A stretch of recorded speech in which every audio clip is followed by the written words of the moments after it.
and the one snow day of the year in late March. Go figure. It's been a while. So I put up three little 20-minute screencast things to make up for the missed class, right? So it's sort of like the lecture you would have in class, but without the oral part of it, right? So you don't get to see me. You don't have to see me here presenting, but you get to hear everything I would have said in class. Anyway, maybe a little bit closer to script, because since I'm not in front of people, I don't sort of fade off to the side as much. I think if you listen closely now and then, you might hear my dogs in the background too. Because did you hear me? I wonder if I stop and go, shut the hell up! Because they were at the window looking out, and there's another dog, and it's like, oh. Yeah, but that is what I don't know. I heard about this, the dog in the back. Well, at least I hit pause. I was quick on the pause. Well, my dogs are kind of like my kids, I guess. I don't have kids. So we had, one of them was picking up some very old baggage on Carpaccio from the late 15th century. But that was important to see because we never really talked about those pictures that were done for the scuole, which are really important pictures in the history of Venetian art. Obviously, we don't have any of them here, because like A, too big, and B, the scuole still have them, right? So if you ever go to Venice and you want to see those Carpaccios, right, some of them are still hanging in the scuole that they were painted for, okay? Others are in the Accademia in Venice, right? So part of it picked up that part of the tradition. Another part wrapped up some stuff with Giorgione, in particular his non-religious pictures, those landscape pictures, right? That led us to sort of trying to understand better some early Titians. And the third one dealt with Titian's later work from the 1520s. And later is wrong thing to say, because Titian is still painting in the 1570s, right? He lives till 1576. So he's still got 56 years of painting ahead of him at this point. So when I say later painting, he's 30 when he paints these, right? 30, 35 years old. So it's just crazy, that he's that good. But nonetheless, there's sort of a defining moment in his career. And so the Ferrara pictures, right, for the Duke of Este in Ferrara is another of the three casts. So I had asked you to have these covered by today, and also these allegorical pictures by Titian that derive from Giorgione's studio, also for today. So the deeper meanings of these is discussed more fully online.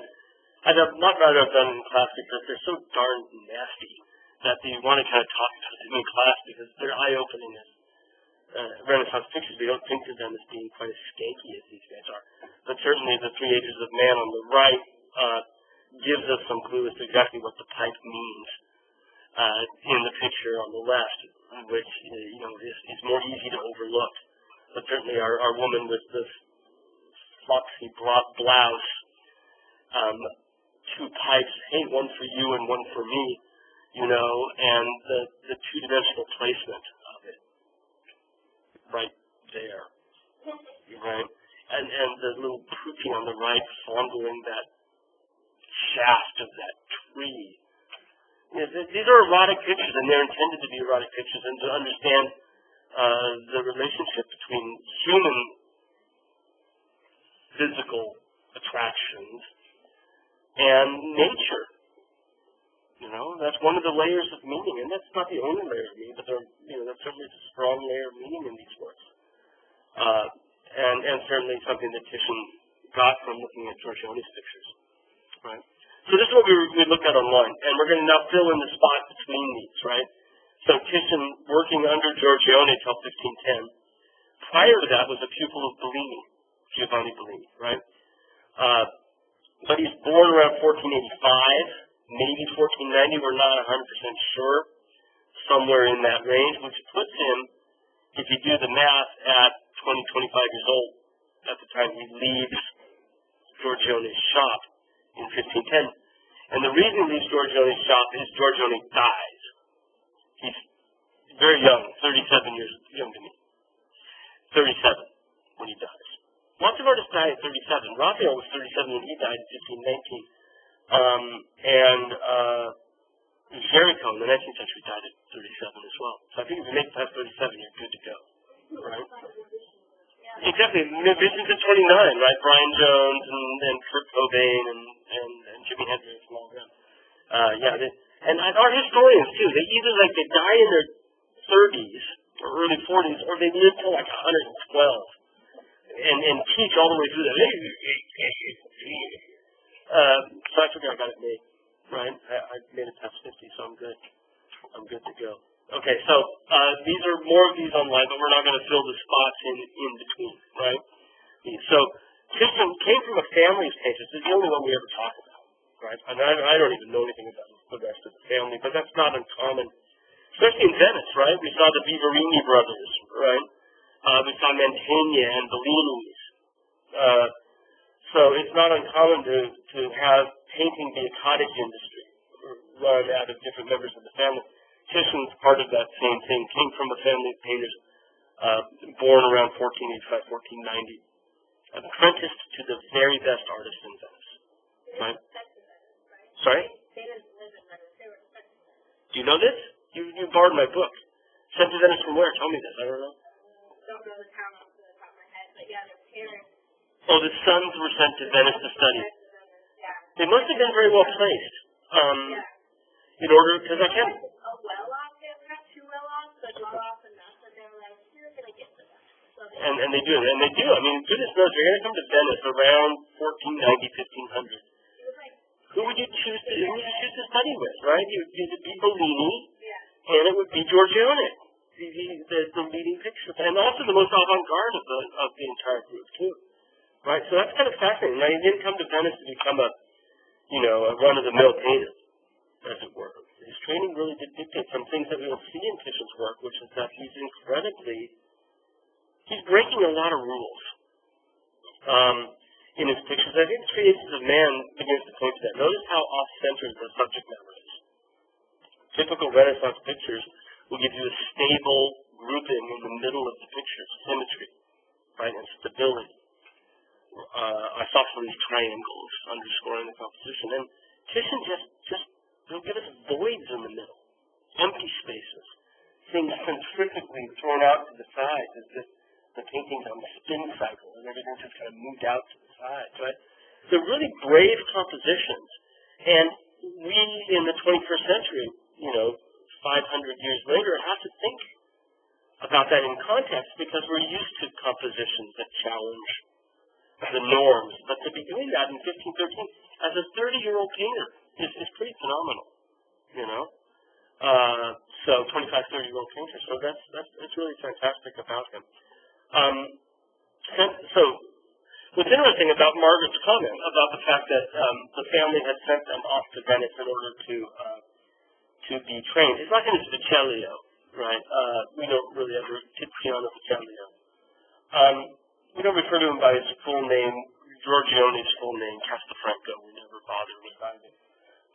But one of the things that happens with Titian that's quite fantastic later in his career is that simply by his talent and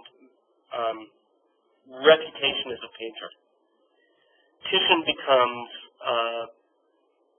rises to sort of the highest echelons of society, the absolute highest echelons. And he becomes court painter to the Holy Roman Emperor, and still gets to stay in Venice, right? So he's court painter to Charles V, who was born in Ghent, in Belgium, but lives primarily in Spain. Finally abdicates in 1548, right? So in the 20s, 30s, 40s, he becomes court painter to the most powerful man in Europe. And there is a legend, I don't know how true it is, but it's a fantastic story anyway, and there are multiple portraits of Charles by Titian, mostly from the 1530s. But there's a legend that at one point Charles had come to Titian's studio and to see how his progress was coming on one of the projects. And Titian dropped his brush and the Holy Roman Emperor, the most powerful man in the world, stooped over to pick it up for him. Right? So it's a great story. And where there's smoke, there's fire. I don't, it probably never happened, but I just want the story anyway, and I didn't make it up. But what Charles did do for Titian is he made him a feudal lord. He created a feudal lordship for Titian, retroactive back through his family, for his father and his grandfather as well. So he made him landed gentry, right? Which is, it may not sound like much to us, but it's a big thing, right? So, and all because he was the Prince of Painters. He's just as good as anybody ever was. And painters from this point forward recognize this. You cannot go a generation without finding the best painters out there looking back at Titian. He's a painter's painter. It's just this handling of surface and paint and composition. These chances that he takes are so extraordinary. Okay. That's all preamble. That's supposed to take me 20 seconds, and here we are, 25 minutes into class.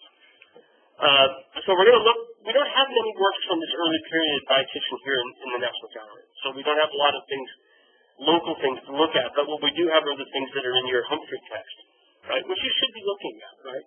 Along with everything else. And so the Woman with the Mirror is from this earliest period of Titian's independence. It's a woman at her bath, right? At her what you would call her toilet. We refer to toilet as the ivory bowl, right? But the word relimen, it comes from the French word for little cloth. A toile is a cloth. So the toilette, the little cloth, is about makeup, getting ready. It's a boudoir, right? It's like your bedroom. It's where my mother had her jewelry box and her perfume, and her makeup was at a little mirror over her, her side table there, right? And that's what this is a woman at her bath, if you will, a woman at her boudoir or at her toilette. And we know that's where she is because her left hand on your right is on a perfume bottle, right, in the foreground. So that identifies this location. And also her bodice she's getting ready, right, to go out. So she hasn't yet buttoned up her blouse. It's a little risque, isn't it? I mean, the blouse isn't, but the idea that this guy has come in here at the moment that she's getting ready, her hair out, that's something that comes out of the reading for today, is hair down versus hair tied up. That she's sort of being assisted in this by a man. So there's an erotic charge, an erotic overtone. And there are two mirrors that he's holding for her. So it's actually not a woman with a mirror, it's a woman with two mirrors. Now there's the large one that faces us that allows us to see the back of her neck and the back of her ear and the back of her head, and even a window that's ostensibly over our left shoulder, right? And I tried to look into the mirror to see if I could see anything in there, but based on the reproductions I have, I couldn't find out if there was another head looking in or anything like that. So he's steadying that for her. And he's holding another tiny hand mirror that we don't get to see. So that's what she's looking into. So we have this idea of reflection. And we also have this idea, what it plants in your mind is this idea of looking at her from multiple viewpoints at the same time. Right? We see her from this side. She sees herself from that side. And he can see her from the back. Right? So there's sort of this idea that you're allowed to see almost all sides of this figure at once. Right? In the way that we experience sculpture, where we walk around it and we are granted multiple views of it. Right? What Titian is giving us here is a painting where we have the same kind of experience that we could have with a sculpture, where a painter allows us to see multiple sides. And when painters and sculptors argued over which of these things was better, painting or sculpture, what kind of art was the best art to make, one of the things the sculptors always said was, well, with sculpture you get to see all sides of it. And what Titian is saying, well, painters can do that too. Right? That he's entering into that argument. It's called the Paragone. It comes up on a slide. I'm ahead of myself a bit, right? shows up on a slide here, so it's spelled like this. Wait a second. The paragone, which was this argument between painters and sculptors. The painter's argument was I can do landscape. You can sculpt a figure in a setting, in landscape. And Titian's picture is kind of about that too, with the open windows that we see, even though there's not a lot of landscape to be seen in it, right? So it's entering into a dialogue about the primacy of painting, isn't it? It's sort of positing itself as an image that has something to say about how important painting is relative to the other arts. Right? And maybe also how important the painter is relative to the other artists. And this is done at a time that Titian is still in his late 20s, right? So relatively young in the grand scheme of things. It's reference heavy. It's full of references to other works of art. One of them is a lost painting by Jan van Eyck that was known to have been in Italy and that a lot of artists know. Roughly derived from the famous Arnolfini picture of Arnolfini and his wife that's in London, that Margaret got to see over spring break. But it shows a woman, sorry about my typo there, E-Y-C-K, not Wick. It's not a, what's his name? Keanu Reeves, right? That John Wick. Jan van Eyck, where it shows, and it's described by people who saw it in the early 16th century as well. A young woman with her assistant standing at a wash basin at a toilet, and again, divorced toilet from going to the bathroom, right? From urination and whatnot, defecation. Her toilet is a place for cleanliness and preparation for public presentation of beauty. But he also describes it as having a convex mirror, right? That reflects the figure as accurately as we see her. That's kind of the description we get when it's in Italy in 1530. Okay? So it's probably in Italy before that, and Titian's work is a reference to this, where we see again a convex mirror in raking view, a woman at her toilet, more properly dressed, but every bit as eroticized. Now, it's hard to imagine Van Eyck being erotic, because his figure style is so spindly and not particularly voluptuous. But that's because we don't live in 1430, right, when that was painted. Okay? Both of them give us a privileged view into this particular realm. So that's one of the many references that Titian is bringing into this statement about painting, right? Because it is about the primacy of painting. So what's he going to look back at it? And we know that Venetian painters loved themselves from Van Eyck, right? There were Van Eyck's and Venetian collections. Antonello da Messina had shown up and had shown them how good oil paint was. Titian started using it. He learned it from Bellini. He learned it from Antonello. Antonello also knew works by Jan van Eyck. He was to 15th century painting what Titian would become to 16th century painting. He's the man, right? He's the authority on how to paint. Right? So his work has a power, right? A cache of authority that no one else in the 15th century has. No one. And I can say that sort of uncategorically, if I just don't like it. Right? Titian casts his net quite wide, though, because indeed there are other prototypes that he pulls himself toward. For example, there were numerous types of Venus statues in ancient Greece, particularly in the Hellenistic period, where they get to be a little more dramatic.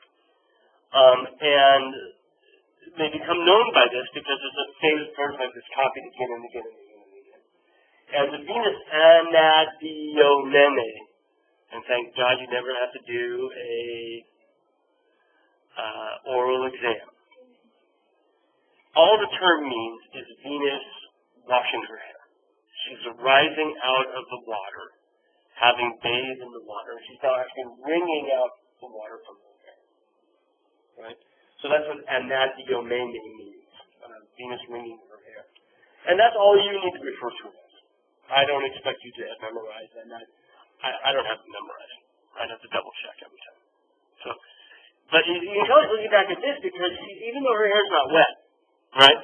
The arm up, the fingers in the hair, and the way that she's turning it, right, relates back to this famous, it's a veiled reference to this famous visual prototype. Now, Titian, with either Van Eyck or this Hellenistic Greek statue, is inventive enough as an artist that it's not a direct quote. It's not a perfect mirror of it. But there's enough there to remind a savvy viewer like you and me as to what he's been looking at, what he wants us to think about, right? And this enters into this idea that I talked about before, which is that this picture allows us to experience that woman as if she were a piece of sculpture. We see her from multiple sides. And that he would turn back the sculpture for a prototype adds to that meaning, doesn't it? Right? It adds the idea that painting is better than sculpture, right? Or as good as. And if you want some proof that Titian knew this, here's Titian's painting from roughly the same period of Venus and Anadyomene. Right? Venus rising from the waves and ringing her hair. And once you see Titian's version of it, that reference becomes that much stronger, doesn't it? Because this is how he conceives of it. And you can see that he's almost like taking the two different hands and put them into one hand. So the finger of the lower hand in the Venus figure now becomes the upper hand in this one. Right?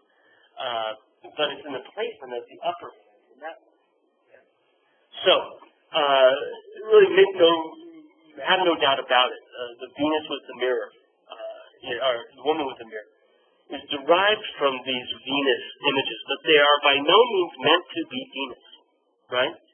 Because she's wearing contemporary Venetian clothing. So he wouldn't ever have titled this, nor would anybody looking at it have titled this Venus with a mirror. Right? It's a woman with a mirror. But it's based on classical prototypes. And the idea of using Venus, of all people, as well, also comes loaded with meaning. Right? You guys realize, I didn't give you guys your exams back yet, did I? They're at home, on my desk at home. I'll do that on Tuesday. Okay? Because I didn't see it, and that's the only reason you're here. And get your stupid exams. I'll get those back to you on Tuesday. I'm sorry about that. It just dawned on me, right? This is how crazy it's been. What was I just saying before that? Venus, right? The goddess of love, right? Who that is looked back to for an erotic image, eroticized image of a woman preparing herself to be beautiful. Especially, if you think it's very gendered, isn't it? Preparing herself to be beautiful for whom? Not just one person, but men, right? For guys to look at. So we get this. It's sort of like looking in the Wizard of Oz when he said, "Pay no attention to that man fucking," right? So that's kind of what we're getting a chance to do. Is we get to see, how does the Wizard of Oz become the Great Oz from this dumpy little thing back there? So here we are. Well, this is how she works the magic, right? And presents herself as this scrumptiously beautiful Venetian woman. For Titian, of course, she's still beautiful, right? She's every bit as beautiful behind the scenes. There's a nice detail of the mirror, so you can see. That's just nothing there, is there? We see the light on the side of his face. I love how the light on his temple is actually picked up in the mirror as well. Right? The highlight on his proper right temple on your left. You can actually see that on the side of his face here. And I love mirrors in pictures. I'd love to get in my nose in there and have a chance to see a bit closer what it is. It's in the Louvre in Paris. So next time I get there, that's what I'll take a look at. Right? One of the many things. Again, the idea of seeing it a little bit paranone, right? The idea of seeing things from multiple sides makes a direct reference to sculpture. Right? Now, we're not done with the references yet, right? We talked about Van Eyck, we talked about ancient classical sculpture, we talked about this ongoing Renaissance debate over painting versus sculpture. Right? There's also some rivalry between Titian and the other artists that are active in 1510s, in particular Bellini. And Bellini's is dated, right, on that little cartouche that's on the table. So the question is, does Titian's become before Bellini's or vice versa? And that is for us something of an issue. She's also in your Humphrey text, right? Is this Bellini? But the dialogue between these two works is something that you need to account for. He studied under Bellini before he studied under Giorgione, right? So around 1505-ish, he's transitioning, before that term meant something else, from Bellini to Giorgione, right? And so he's going to continue to follow Bellini's work, and you'll remember that come 10 years after this, he'll be called on to augment Bellini's work when working for Este. So it falls between that. But Venice isn't huge, and he's going to certainly know this work as well. Right? So by having this connection to Bellini's works, which, by the way, does not include a convex mirror, but rather just a flat one, right? He's setting up, in addition to the paragone of sculpture versus painting, painting versus sculpture, there's also this question of painters versus painters. Who's the best man in town, right? Who's the last man standing? And what we have is, 25-year-old Titian and 75-year-old Bellini, right, working in the same time. Is this youthfulness replacing older tradition? Her arm is a bit long, isn't it? It's very odd. But she's got such a pretty face. She's got such a delicate young... And you'll notice the big difference with these, right? This is the thing that's sort of fascinating about them, right?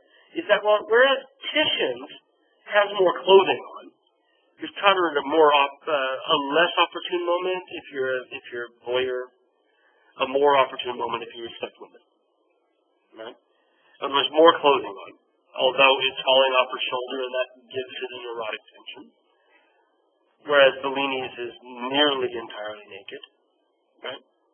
But the woman with the mirror by Titian, her hair is not bound up. Her hair's down. Whereas with Bellini's, it's wrapped up in that beautiful veil. Right? Now, in the article you have for today, or for next Tuesday, this is discussed. You wear your hair out when you're single. Husbands often gave their brides a veil to wrap around their hair as a wedding gift, and it was intended as a metaphor. It's like a ring, but it's also a metaphor, isn't it? A ring is also a metaphor, I guess, in a way, but not so much as the idea of binding up your hair. You know what I mean? If you think about that, like put a wrap on it, right? And so we've got that, but at the same time, we've got nakedness, right?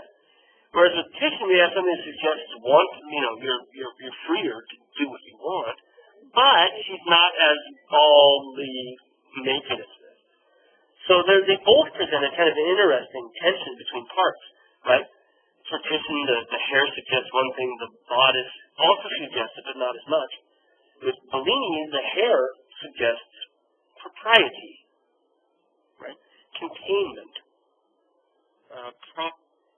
I said propriety, didn't I? Proper living. Whereas the clothing does not.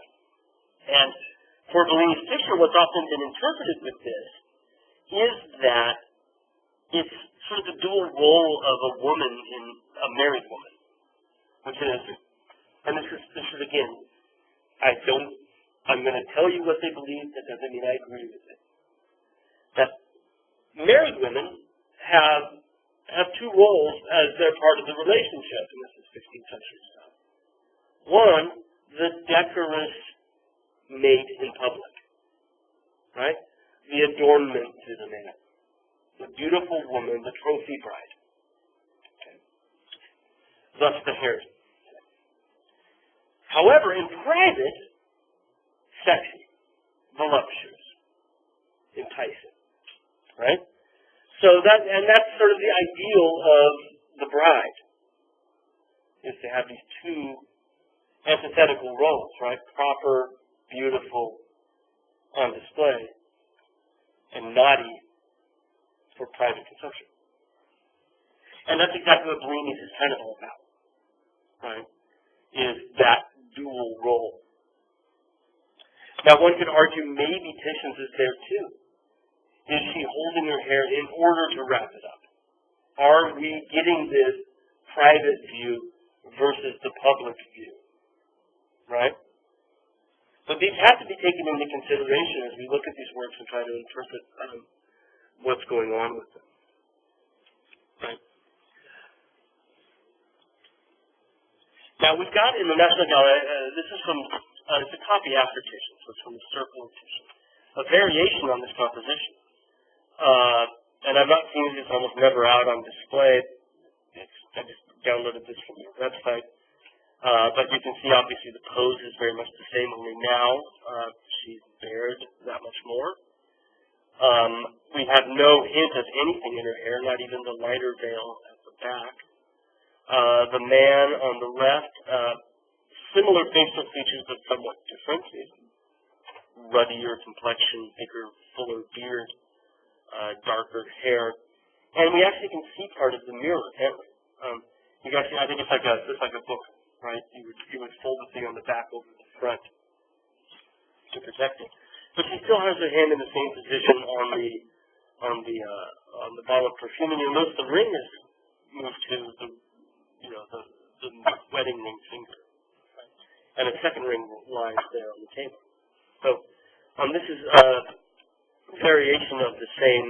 We think it's not by Titian himself, but in fact there are a significant number of copies of this composition sort of floating around in various collections. In fact, when I was looking for that reproduction online to put the PowerPoint together, I came across one that's similar to this,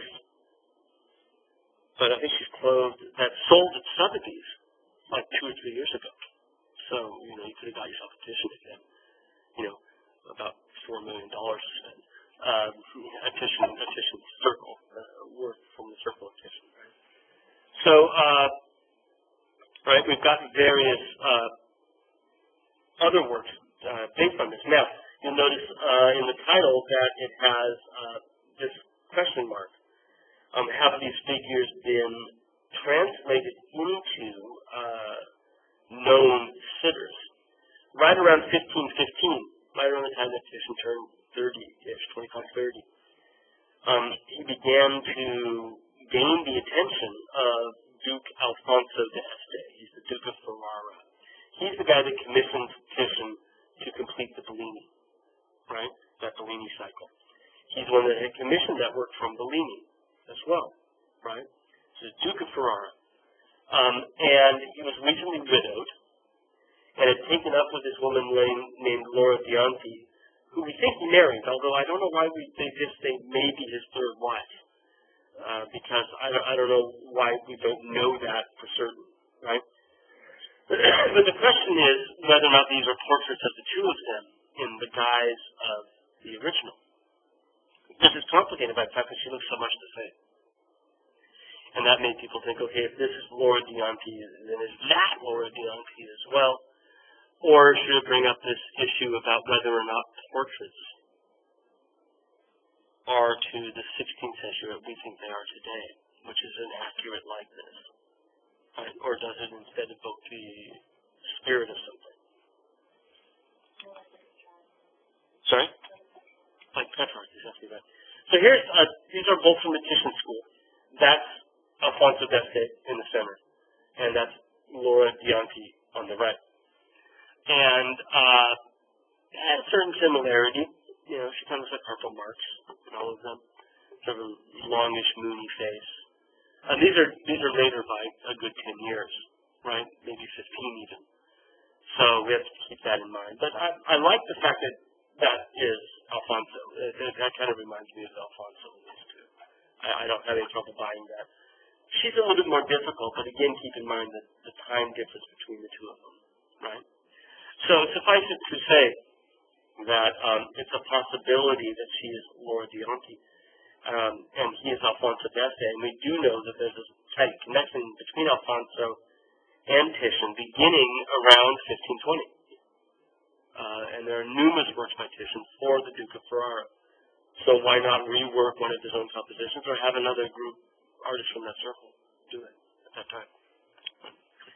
The girl that appears in The Woman with the Mirror and these other works is actually probably a model that Titian is using all the time, right around this time, right around 1515-ish. And she appears all over the place. I'm just going to show you two examples, right?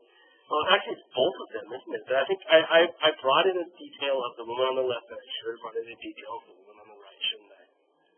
Right? So I just sit there going, okay, right? So I'm not going to, here's my next slide, and it's the wrong one. Or is it? Right? I think she looks more like the woman holding the pot. Right? This one of his first large-scale works, this allegory of sacred and profane love. Sacred love is the nude one, because it's heavenly.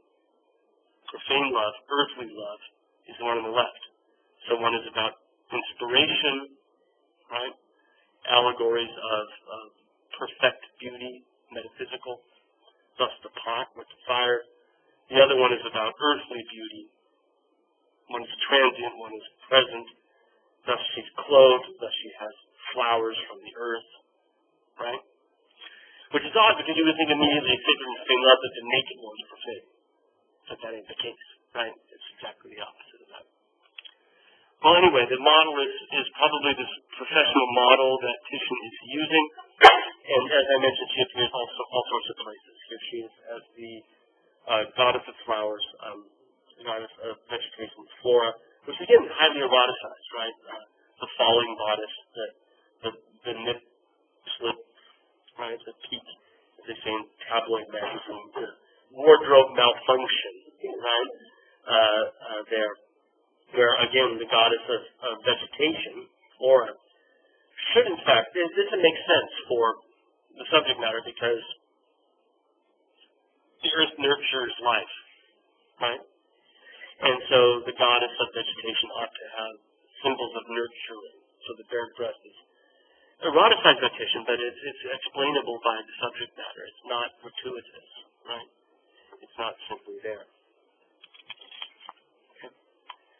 Well, here was where I was going to discuss the reading, and we'll wait until Tuesday to talk about it with those two pictures, to talk about profile images like the one from Carpaccio. This is responding very slowly.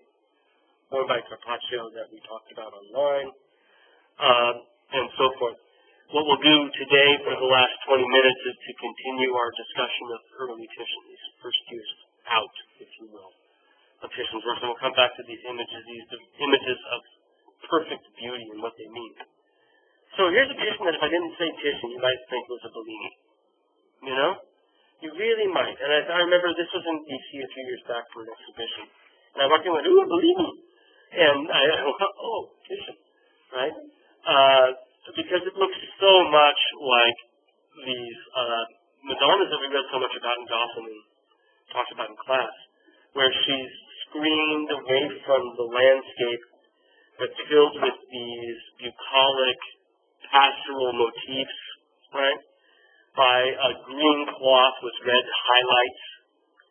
Yeah? We have often the marble parapet in the one on the right, we just simply don't, but on the norm it's there, right? So there's so many things. Even the stance of the tricep. Although I will argue that when we look at Giorgione, we talked about the fact that he is the greatest baby painter. But I think Titian is better. Like, you know, this is the place where Renaissance babies give way from being little old men, right? Pudgy little old men to being babies, right? I love that. Titian's baby is a cocky little bugger. You know, he's very self-assured. You know, the way he's standing in classical contrapposto, right? He's got the wind all in one way.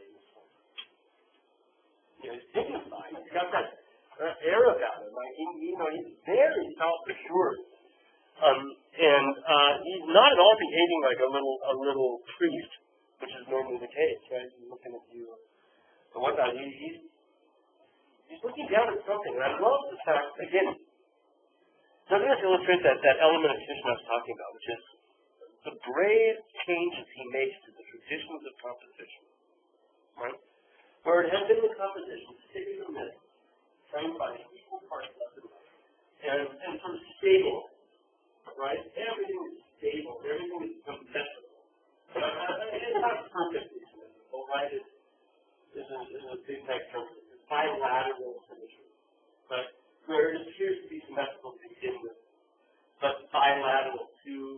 sides on each different, right?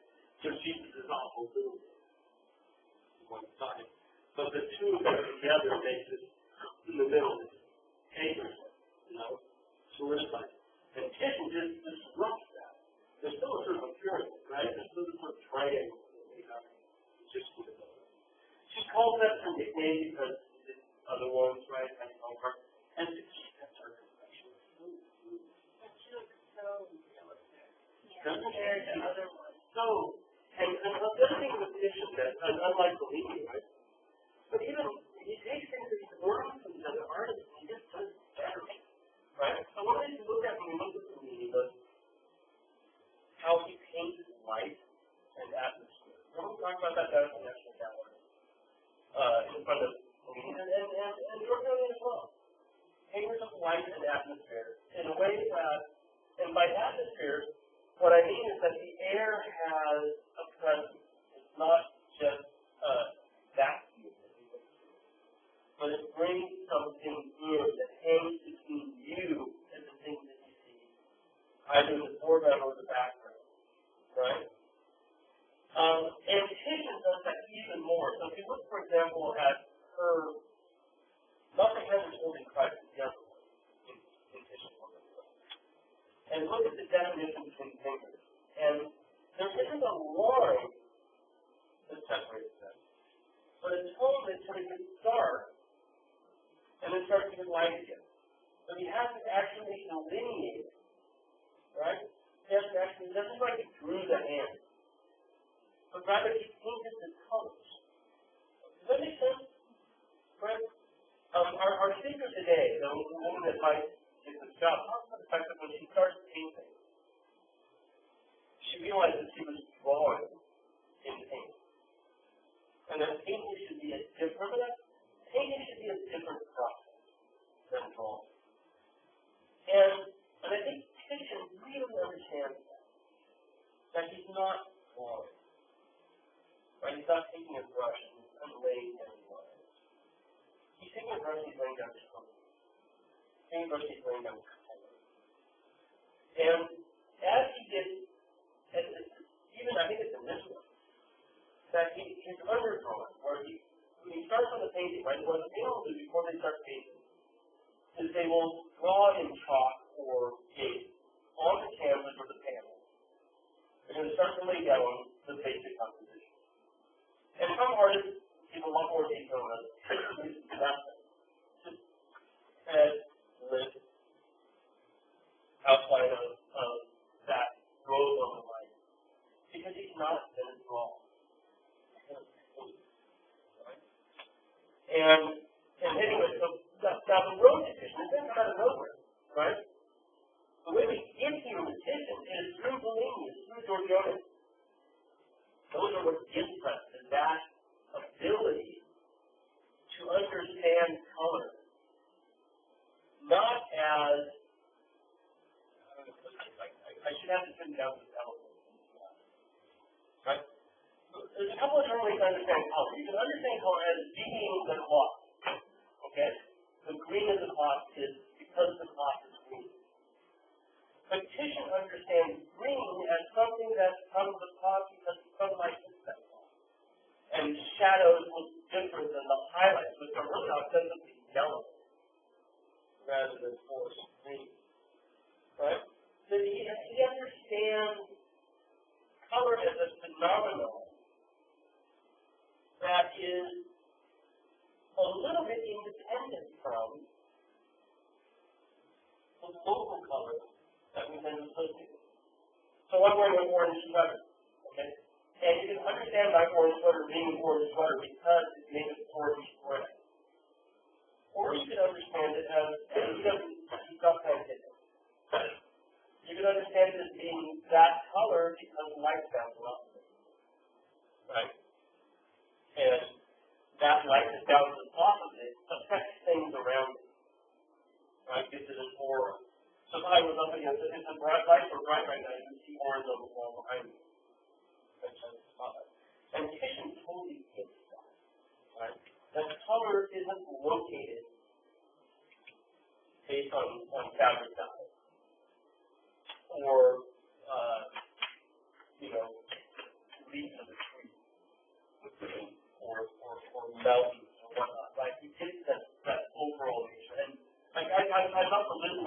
me by any means. He's got it. Right? He understands that well. But Titian pushes it. So, different light change the color of the object. that's a very good point as well. Exactly right. That's a different time of day. The same object will look different, right?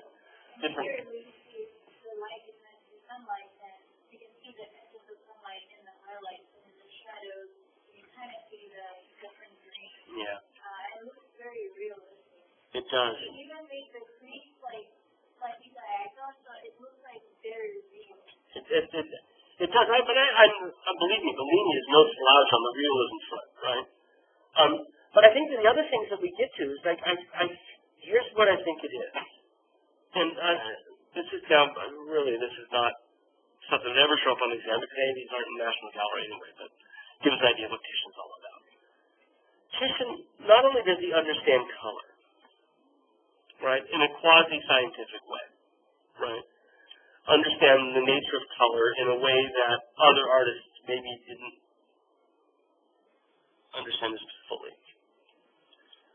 But beyond that, he also understands, and I think this comes from understanding paint as a medium, okay? Because as a painter, right, paint can do a couple of different things. Paint can just add color, or something that Huda's been asking me about, paint can also add texture, right? Paint can also change, paint can become the thing that you're painting, rather than just illustrate the thing that you're painting. Does that make sense? There's an alchemical, right? You build it with paint, exactly right.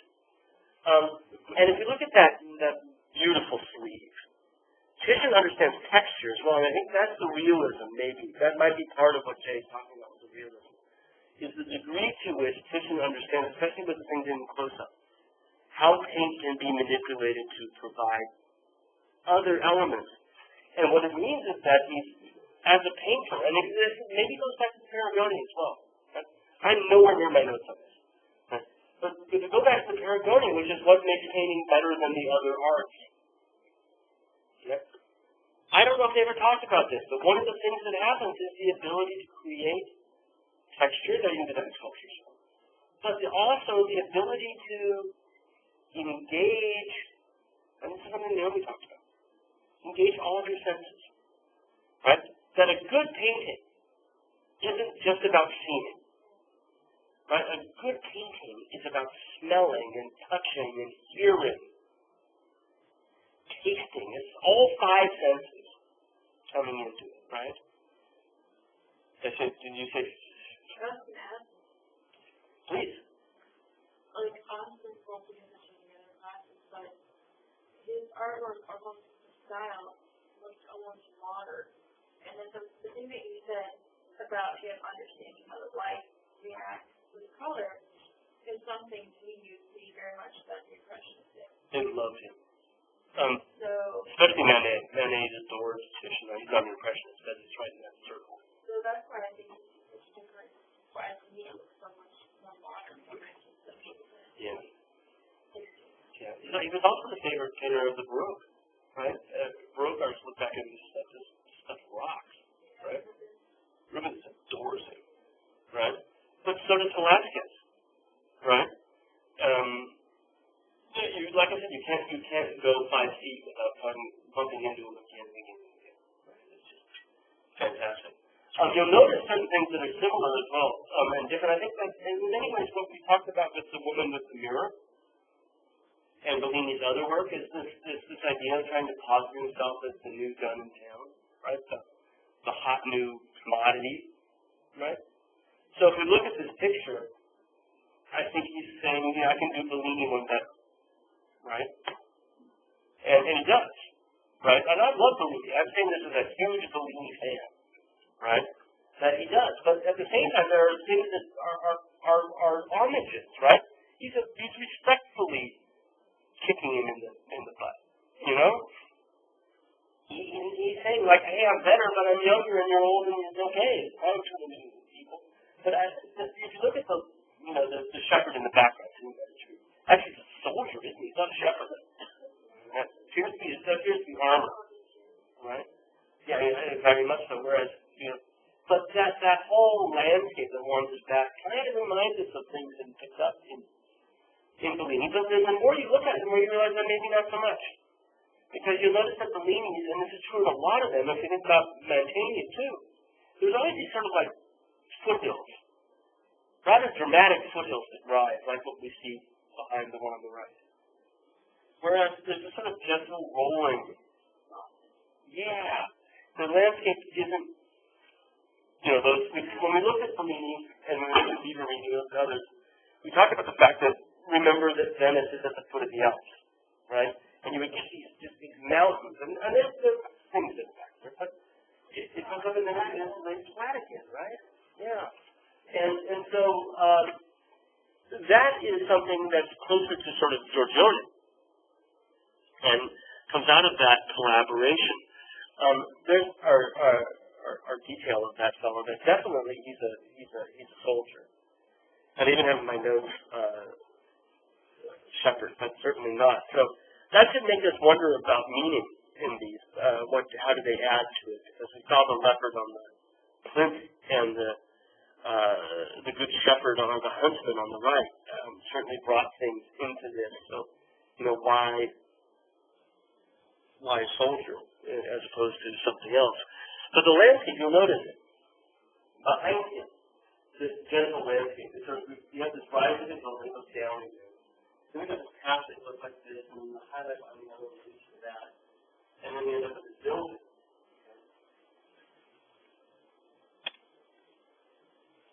I know that to the anime, but right down here. Don't see exactly what it is. Right? You see that? And this is the same building. Right? Now this is Giorgione. Let me unanimate this because I want you to see the entire picture. This is kind of an important Giorgione. Down there.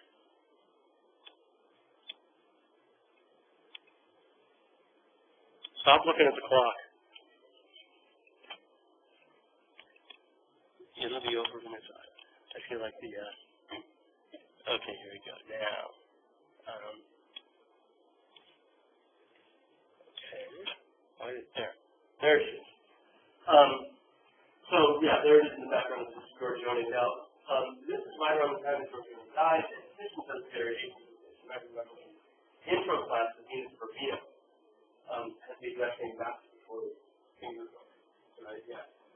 But she's been early on to something else with flowers. But you might recognize the hut in the background on the right, and it's similar to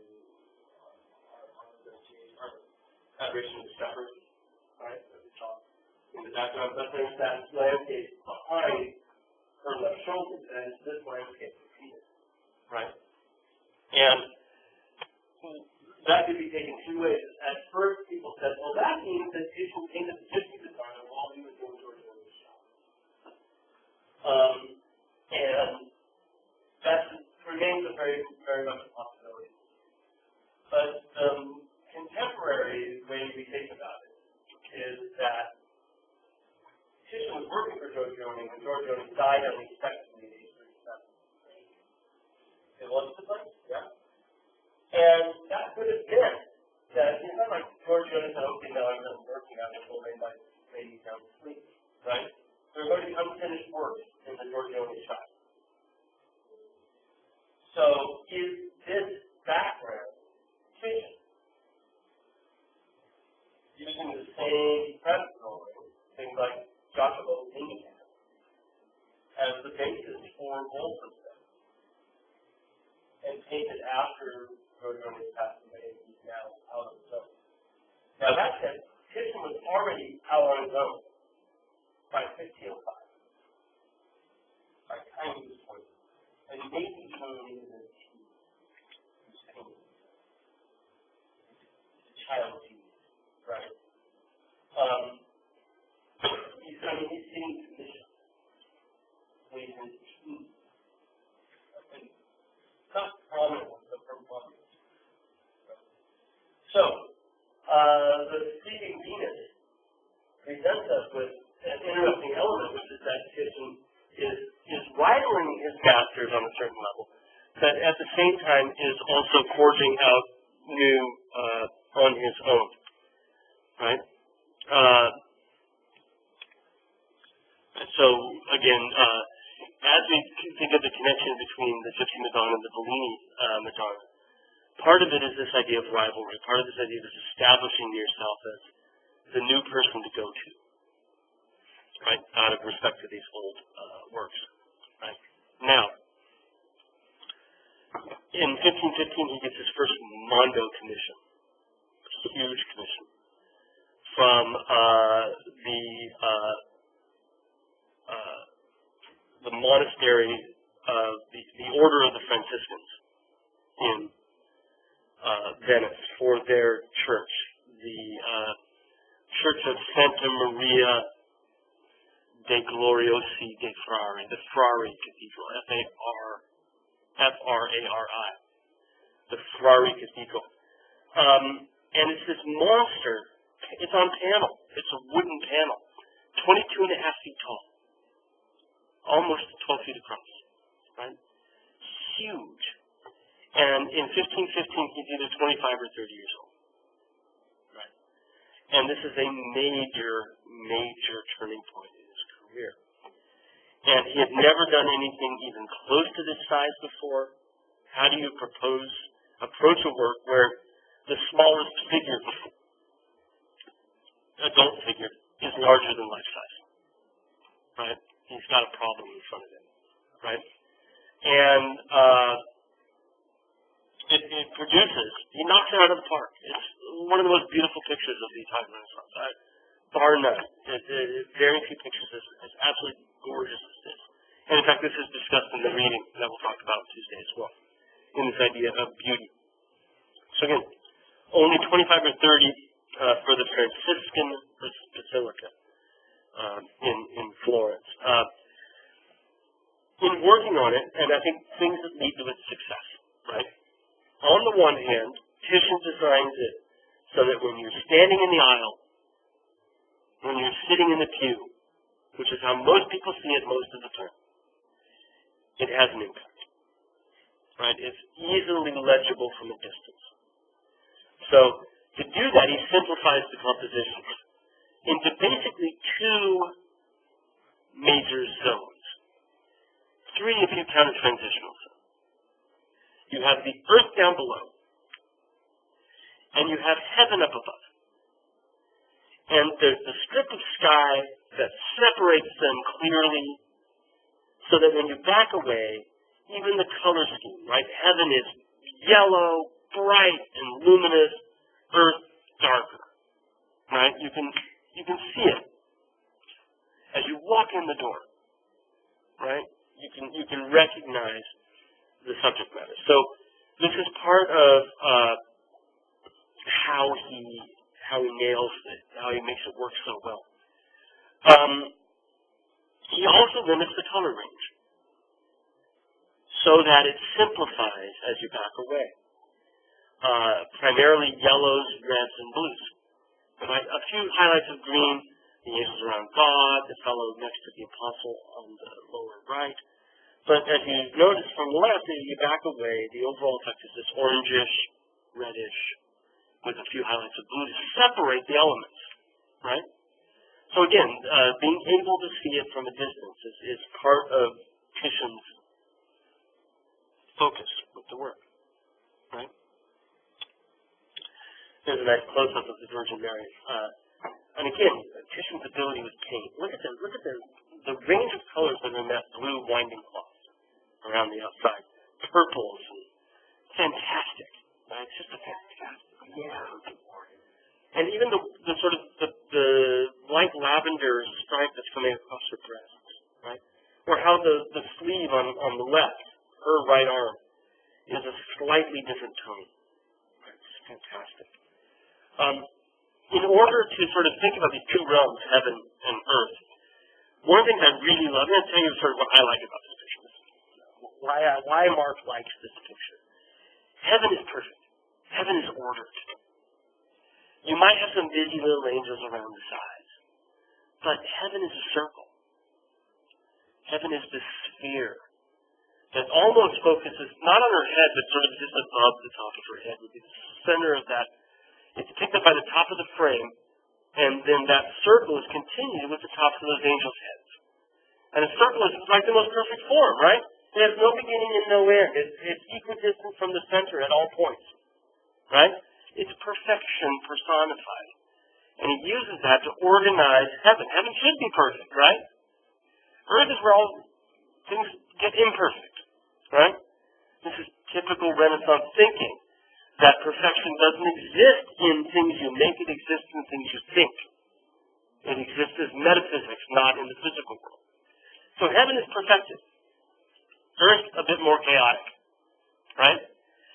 So whereas everything is organized up above by this perfect circular form, even the busy angels on either side, they may be busy, but they're organized. This is separated from earth down below, where the figures move in and out of space and seem to be more in a jumble and in a little bit more chaotic of an organization. Right? So perfection versus chaos, heaven versus earth. And I love the way in which some of the figures, he's like the great baby painter, So here are angels. I love how some of the figures bridge the gap, right? So this one angel is pushing up heaven, keeping the circle together. The foot comes down and almost, not quite, but almost touches the head of one of the apostles. Now the story here is that at the end of the Virgin's life, right? And this is not in the Bible, this is in various other legends and apocrypha. But at the very end of the Virgin's life, the apostles had been sent out by Jesus at the end of the book of Matthew. He comes down from heaven, and he tells the apostles, go to the ends of the earth, make disciples of all the nations. And they scatter, right? And they go. And the legend is that at the end of the Virgin Mary's life, they are all miraculously informed that she's dying. Right? And they are then brought back to her bedside at the moment she passes away. Okay? And according to the legend, at the moment that the Virgin is about to die, Christ rescues her soul from her body, so that her soul never experiences death. And it's taken into heaven. And then the body passes away after that takes place. And at the moment that she's about to be buried, right, they're not going to take the body off and bury it. At the moment she's about to be buried, the body goes and joins the soul. Right? It is bodily taken into heaven as well. This is why there's no relic of the Virgin Mary, except for some clothes she wore. Right? There's no fingers, no bones of the Virgin Mary anywhere, because she is bodily taken into heaven. And that's what we're seeing here, is the moment that she's bodily taken into heaven. So her soul is reunited with his body. Her eyes are open, and she's welcomed by God in heaven. Okay, so the apostles down below have all been brought back from the four corners of the earth to witness her death and burial. And now they get to witness this. They had no idea this was coming. This is their shock and awe, right? They're surprised at that moment. And like I said, we'll wrap up here. The apostles down below are absolutely thunderstruck, awestruck. They see this, right? It's not a secret to them or anything like that. They see this happening, and they're looking up, and oh my God, and Susan is so terrific at capturing this range of reactions, right, to this miraculous event as they see the Virgin swept upward. Over here on the right, again, moving forward, and Christian scientists on the tomb. Down there, that's the Virgin's tomb. Almost lost amid the jumble. But again, these ways in which certain gestures silhouetted against the background on the foot of that angel bridge heaven and earth, which is exactly what the theme of this is, right? It's where heaven and earth have come together for a moment and are about to move on. I think I cut some slides out. The compositional arrangement is all about fusing upwards. Because it's 23 feet tall, you have to read up, right? Your experience, if you walk up to the altar, is you're going to read up. You start along to read up. And he makes this composition where he gives you this opening in the center. Again, Titian's loving these weird compositional choices, opening it up in the middle. But it forms a triangle. There's an arrow pointing upward, right? Your eye just goes up because it follows the conversions of those hands moving upward. And that kind of makes, in a way, let's see what's coming up, right? An even bigger triangle, all those two red figures down below pointing up to the head of the, everything is just arrowing your way upward, right? And when we get up to the altar, right, so imagine if you're walking, it's 23 feet tall.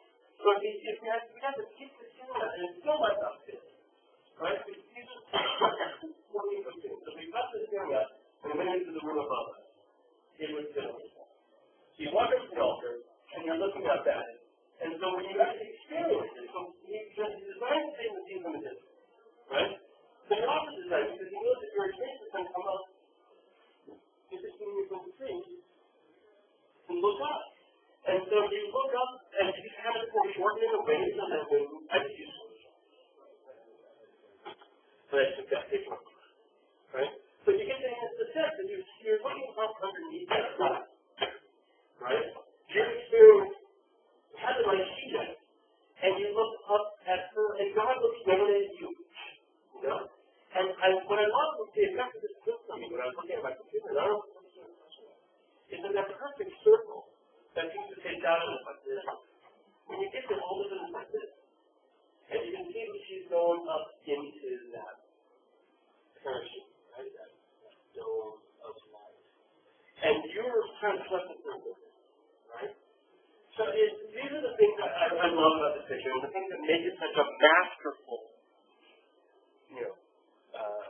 homework of art is the way in which the Christian understands what you're going to do as a viewer.